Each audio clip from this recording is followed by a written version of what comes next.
මේ ශ්‍රී ලංකා ගුවන් විදුලි සංස්ථාවයි. ජාතියේ සංනිවේදකයා විශ්වාසය සමග පෙරට.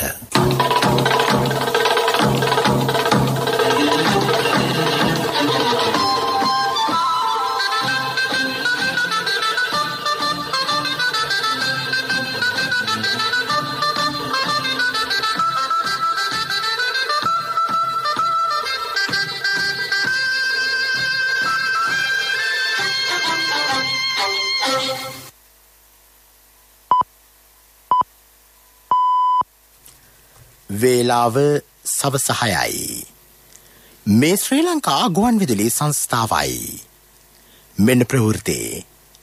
සංස්කරණය වින්ද්‍යා කල්පනී අබේසේකර, ප්‍රකාශය ගයන් කෞශාල් ජයවීර. හිමිකරුවන්ට අවාසි නොවන පරිදි සංවර්ධන ව්‍යාපෘති සඳහා ඉඩම් පවරා ගැනේ. අනවසර ඉදිකිරීම් පාලනය කිරීමටත් පියවර. ඉන්ධන මිල වැඩි කිරීමට එරෙහි විපක්ෂය විශ්වාස භංගය අද පාර්ලිමේන්තුවට.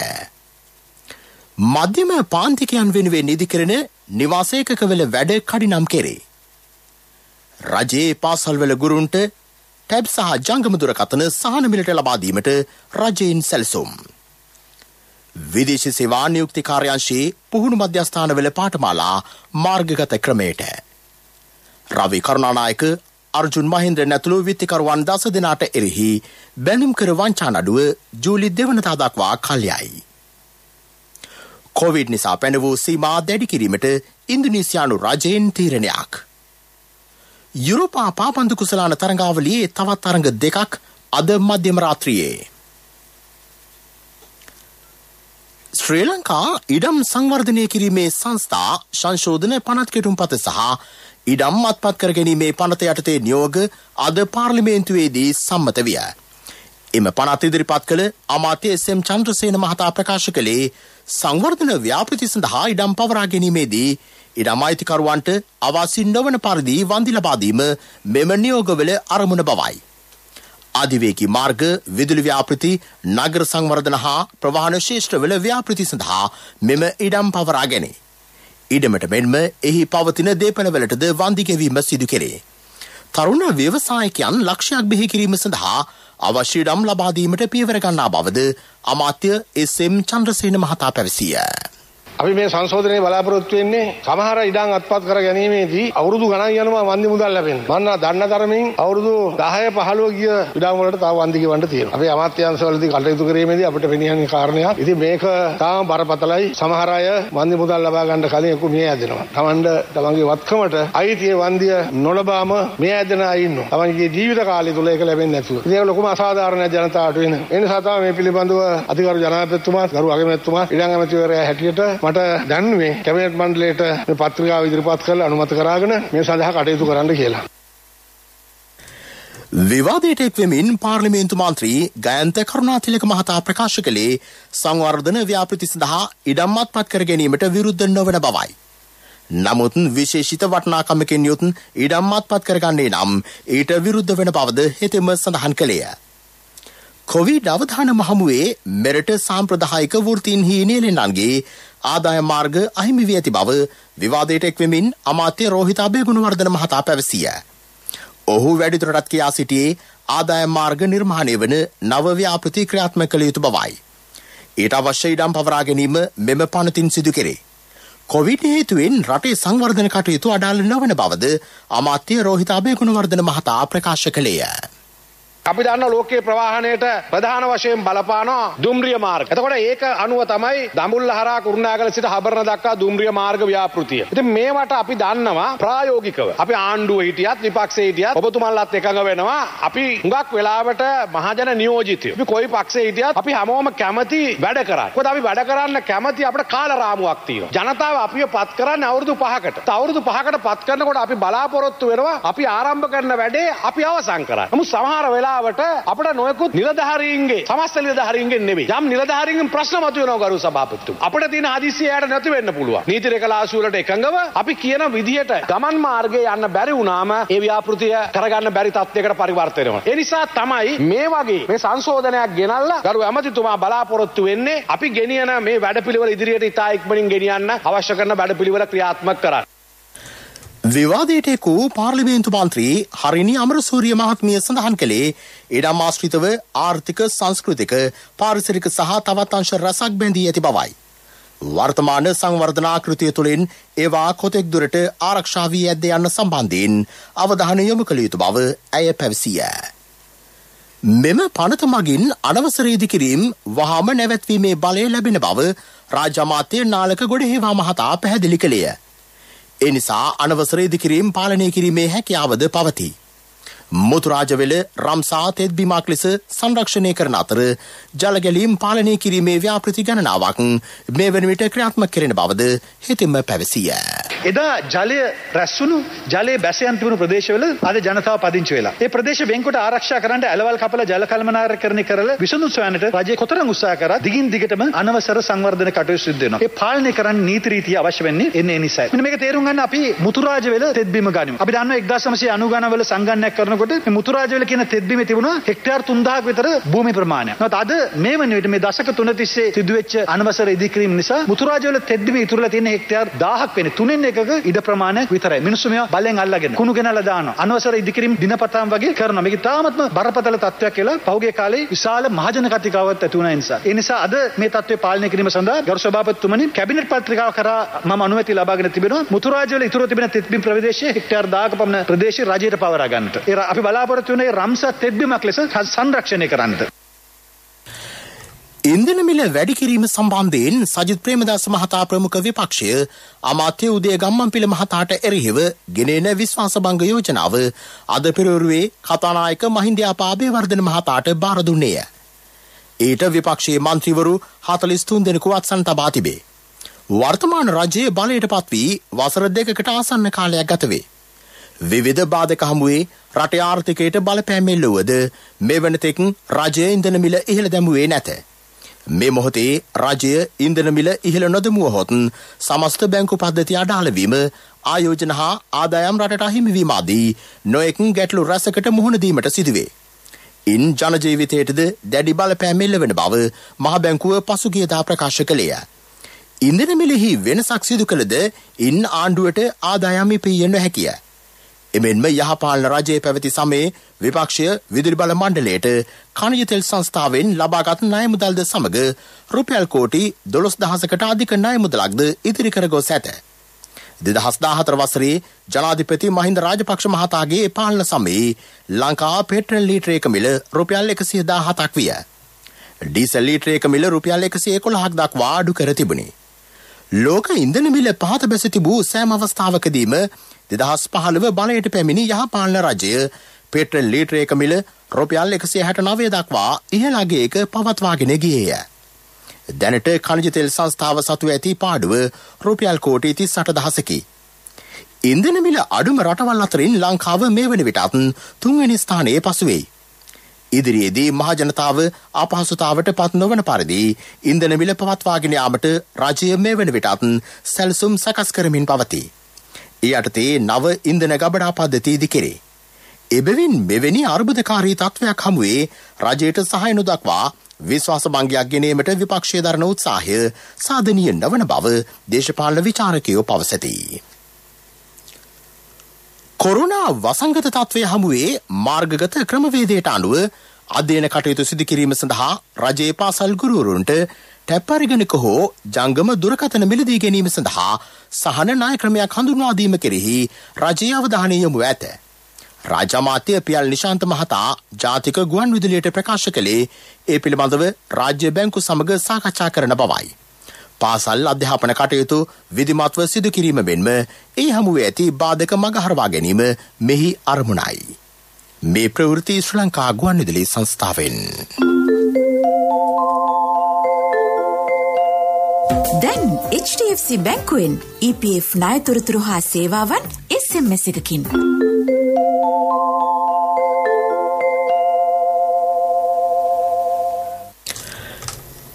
විදේශ සේවා නියුක්ති කාර්යාංශයේ පුහුණු මධ්‍යස්ථානවල පාඨමාලා මාර්ගගත ක්‍රමයට යලි ආරම්භ කරන බව විදේශ සේවා නියුක්ති කාර්යාංශය නිවේදනය කරයි. එහි මාධ්‍ය ප්‍රකාශක නියෝජ්‍ය සාමාන්‍ය අධිකාරී මංගල රන්දනිය මහතා ප්‍රකාශ කළේ පුහුණු මධ්‍යස්ථාන 12ක පාඨමාලා ඒ යටතේ ආරම්භ කරන බවයි. ඒ පිළිබඳ වැඩිදුර තොරතුරු විදේශ සේවා නියුක්ති කාර්යාංශයේ නිල වෙබ් අඩවියෙන් ලබාගත හැකිය. හිටපු මුදල් අමාත්‍ය රවි කරුණානායක මහතා සහ හිටපු මහ බැංකුව අධිපති අර්ජුන් මහින්ද්‍රන් මහතා ඇතුළු විත්තිකරුවන් 10 දෙනෙකුට එරෙහිව කොළඹ විශේෂ ත්‍රිපුද්ගල මහාධිකරණයේ පවරා ඇති නඩුව ජූලි මාස 2 වෙනිදා කැඳවීමට නියම කර තිබේ. එය පසුගිය 18 වෙනිදා කැඳවීමට නියමිතව තිබුණද පවතින කොරෝනා තත්ත්වයේ හේතුවෙන් විවෘත අධිකරණයේ හමුවේ කැඳවීමකින් තොරව කල් දැමීමට ත්‍රිපුද්ගල මහාධිකරණ විනිසුරු මඩුල්ල නියෝග කළේය. මහ බැංකුව බැඳුම් කර වෙන්දේසියේදී රජයට අයත් රුපියල් කෝටි 1500ක මුදලක් සාපරාධී පරිහරණය ඇතුළු අධිචෝදනා 22ක් යටතේ ඔවුන්ට නඩු පවරා තිබේ. ජූනි මාස 26 වෙනිදා ජාතික බලශක්ති දිනය ලෙස ප්‍රකාශයට පත් කෙරේ. ඒ සම්බන්ධයෙන් ඉදිරිපත් කර තිබූ යෝජනාවකට අමාත්‍ය මණ්ඩල අනුමැතිය හිමි වුණි. ඊට සමගාමීව පාසල් සිසුන් දැනුවත් කිරීමේ වැඩසටහන් රැසක් ක්‍රියාත්මක වේ. එමෙන්ම කර්මාන්තාංශයේ වර්තමාන අවශ්‍යතාවයන්ට ගැලපෙන විධිවිධාන ඇතුළත් කරමින් 1990 අංක 46 දරන කර්මාන්ත ප්‍රවර්ධන පනතේ සංශෝධන මේ දිනවල සිදු කරමින් පවතී. එකී සංශෝධන හඳුන්වා දෙනතුරු ප්‍රධාන කර්මාන්ත ශ්‍රේෂ්ඨ 20ක් සඳහා වාණිජ මණ්ඩල සම්මේලන විශ්වවිද්‍යාල හා පරීක්ෂණ ආයතන සහ අදාළ කර්මාන්ත ශේෂ්ත්‍රයේ විශේෂඥයන්ගෙන් සමන්විත උපදේශක සභාපත් කිරීම පිණිස ඉදිරිපත් කර ඇති යෝජනාවටද අද අමාත්‍ය මණ්ඩල අනුමැතිය හිමි විය. මේ අතර 2003 අංක 9 දරන පාරිභෝගික කටයුතු පිළිබඳ අධිකාරී පනත සහ 1991 අංක 25 දරන ශ්‍රී ලංකා විදුලි සංදේශ පනත සංශෝධනය කිරීමටත් අමාත්‍ය මණ්ඩල අනුමැතිය ලැබී තිබේ. ජාතික පාසල්වල විදේශ භාෂා ඉගැන්වීමට ශ්‍රී ලංකා ගුරු සේවයේ 3 ආශ්‍රේණියට උපාධිධාරීන් බඳවා ගැනීමේ විවෘත තරඟ විභාගයට ආයුධම්පත් කැඳවා තිබේ. ඒ අනුව ලබන අගෝස්තු මාස 13 වෙනිදා දක්වා ආයුධම්පත් යොමු කළ හැකි බව අධ්‍යාපන අමාත්‍යාංශය නිවේදනය කරයි. මේ සඳහා ආයුධම්කරුවන්ට විභාග දෙපාර්තමේන්තුවේ නිල වෙබ් අඩවියට පිවිසීමෙන් මාර්ගගත ක්‍රමවේද ඔස්සේ ආයුධම් කළ හැකිය. මේ ළඟට ප්‍රමුඛ පුවත. දැන් HDFC බැංකුවෙන් EPF ණයතොරතුරු හා සේවාවන් SMS එකකින් රාජ්‍ය හා පෞද්ගලිකංශයේ රැකියාවේ නියුතු ඔබ කොහේ සිටියත් EPF ණයතොරතුරු හා සේවාවන් ලබා ගැනීම සඳහා කළ යුත්තේ EPF හිස්තැනක් නම හා ප්‍රදේශය සඳහන් කර 071 SMS එකක් එවීම පමණයි. HDFC බැංකුව ඔබ අප සුරකින්න බැංකුව. ප්‍රමුඛ පුවත ඔබ වෙත ගෙනෙන්නේ සෑම ගෙදරකම සිටිය යුතු වෙද මහත්මයා සිද්ධාලේප. සෞභාග්‍යයේ දැක්ම ජාතික ප්‍රතිපත්තියට අනුව මධ්‍යම පාන්තිකයන් වෙනුවෙන් නිවාස 3000ක් කඩිනමින් ඉදි කෙරේ. කොවිඩ් වසංගත තත්ත්වය හමුවේ වුවද මධ්‍යම පාන්තිකයන්ගේ නිවාස අවශ්‍යතාව සපුරාලීමේ අරමුණින් අග්‍රාමාත්‍යවරයාගේ උපදෙස් මත මෙම ව්‍යාපෘතිය ක්‍රියාත්මක වේ. ඒ අනුව උරුගොඩවත්ත බ්ලූමැන්ඩල් පෑලියගොඩ කොට්ටාව බොරලැස්කමුව මාළඹේ සහ මහනුවර යන ප්‍රදේශවල මෙම නිවාස ව්‍යාපෘති ක්‍රියාත්මක වේ. පසුගිය ජනවාරි මාස 4 වෙනිදා ආරම්භ කළ උරුගොඩවත්ත නිවාස සංකීර්ණයේ නිවාස 432ක් මේ වන විට ඉදි කර තිබේ. පෑලියගොඩ ව්‍යාපෘතිය නිවාස 384කින් සමන්විතය. කොට්ටාව නිවාස සංකීර්ණයේ නිවාස 314ක් වේ. ඒවායේ සංවර්ධන කටයුතු මේ දිනවල සිදු කරන බව නාගරික සංවර්ධන හා නිවාස අමාත්‍යාංශය පවසයි.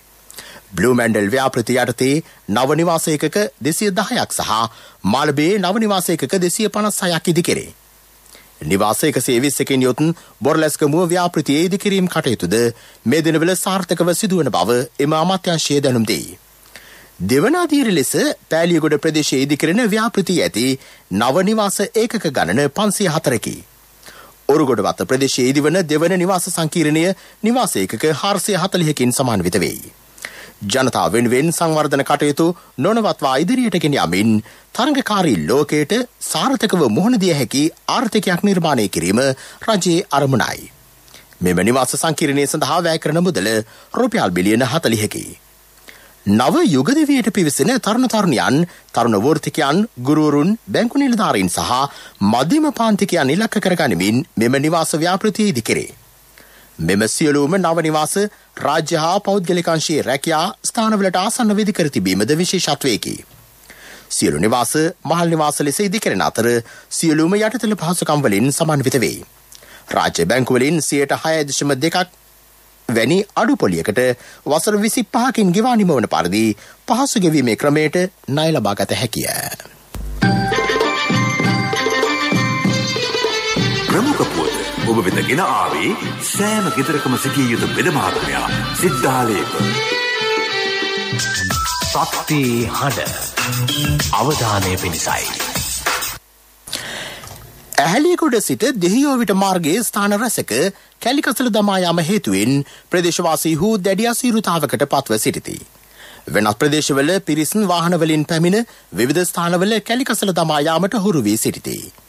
අධික දුර්ගන්ධයක් වහනය වන බැවින් එම ප්‍රදේශයේ මැසි මදුරුවන් බෝවීමේ ප්‍රවණතාවක්ද පවතින බවට ප්‍රදේශවාසීහු චෝදනා කරති. කොහුලදනිය කෙහෙල්වරාව මඩගම්මන පනාවල බටන්ගල වෙලේගොඩ කම්බියඩිය සහ යෝගමාදී ප්‍රදේශවල මෙම කැලිකසල ගැටලුව පවතී. මේ පිළිබඳ බලධාරීන් දැනුවත් කළද නිසි විසඳුම් මේ වනතෙක් ලැබී නොමැත. හැකියික්මනින් මෙම ගැටලුව සඳහා විසඳුම් ලබා දෙන ලෙස ප්‍රදේශවාසීහු අදාළ බලධාරීන්ගෙන් ඉල්ලා සිටිති. විදෙස් පුවත්.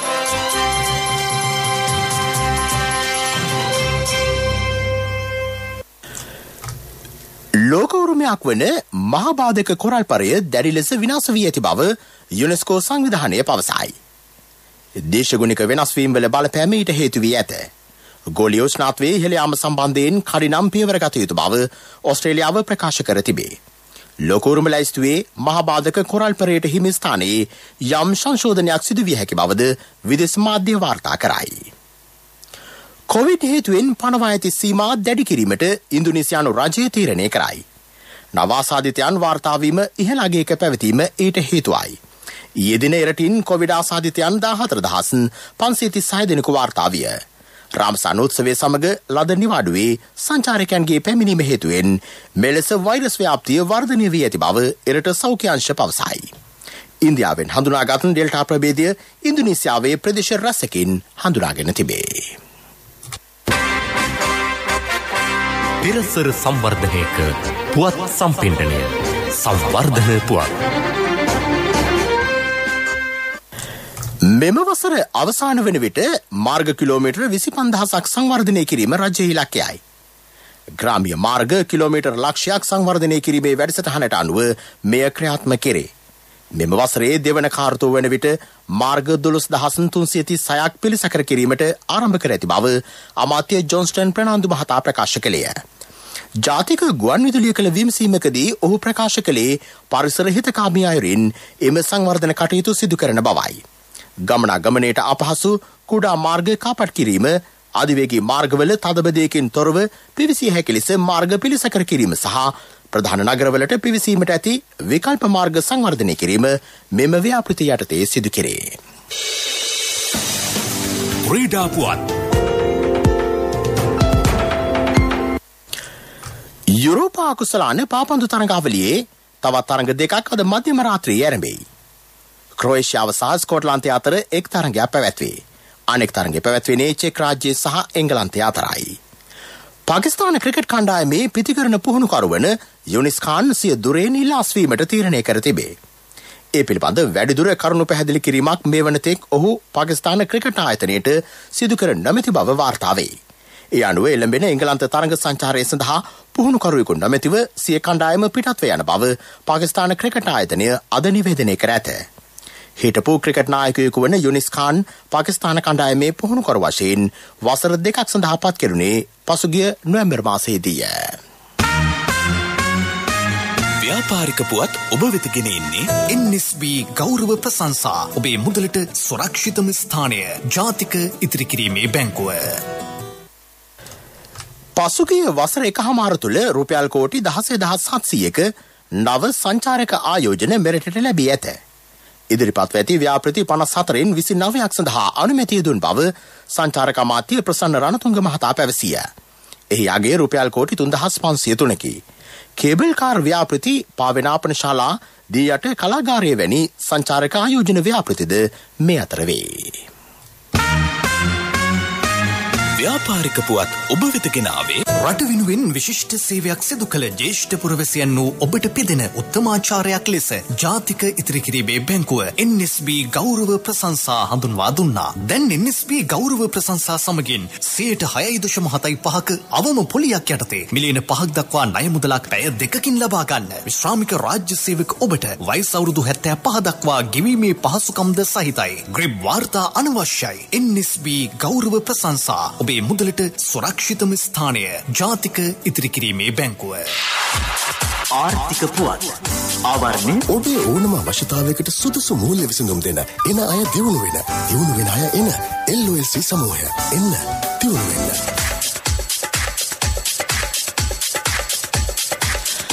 පරිසර අමාත්‍යාංශයේ භූවිද්‍යා සමීක්ෂණ හා පතල් කාර්යාංශය යටතේ පවතින තාක්ෂණික සේවා සමාගම මෙම වසරේ පළමු මාස 4 තුළ රුපියල් මිලියන 20කට අධික ලාභයක් උපයා තිබේ.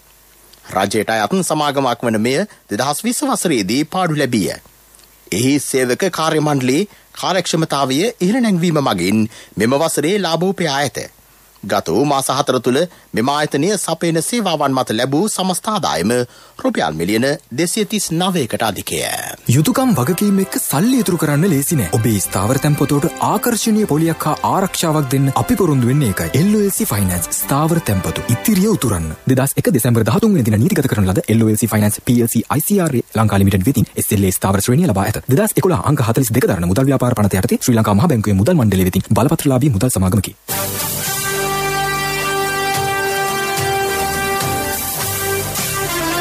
කාලගුණ වාර්තාව ඔබ වෙත ගෙන එන්නේ සයුරු දීවර කාලගුණ තොරතුරු සේවාව. ඔබගේ ප්‍රදේශයට අදාළ කාලගුණ තොරතුරු නොමිලේ එසැනින් ඔබේ ඩයලොග් දුරකථනයට 828 අමතා ලියාපදිංචි වන්න.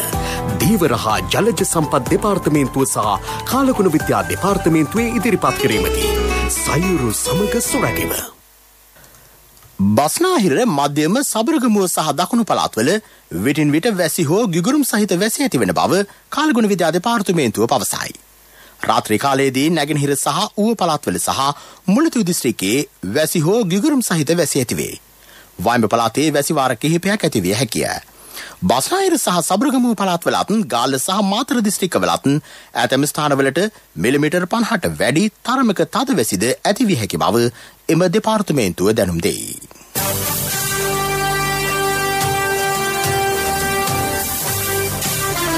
කාලගුණ වාර්තාව ඔබ වෙත ගෙන ආවේ සයුරු දීවර කාලගුණ තොරතුරු සේවාව. ඔබගේ ප්‍රදේශයට අදාළ කාලගුණ තොරතුරු නොමිලේ එසැනින් ඔබේ ඩයලොග් දුරකථනයට 828 අමතා ලියාපදිංචි වන්න. දීවර හා ජලජ සම්පත් දෙපාර්තමේන්තුව සහ කාලගුණ විද්‍යා දෙපාර්තමේන්තුවේ ඉදිරිපත් කිරීමකි. සයුරු සමග සොරැකීම.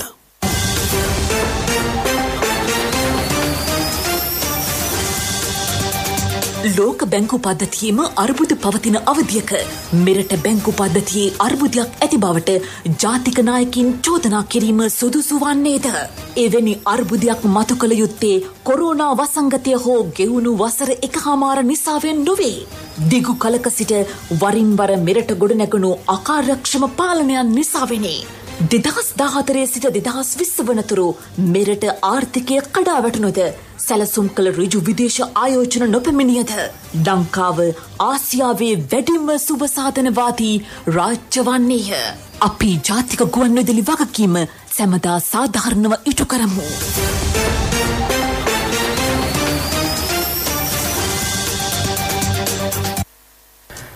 ප්‍රවෘත්ති අවසන් කිරීමට යලි සිරස්තල.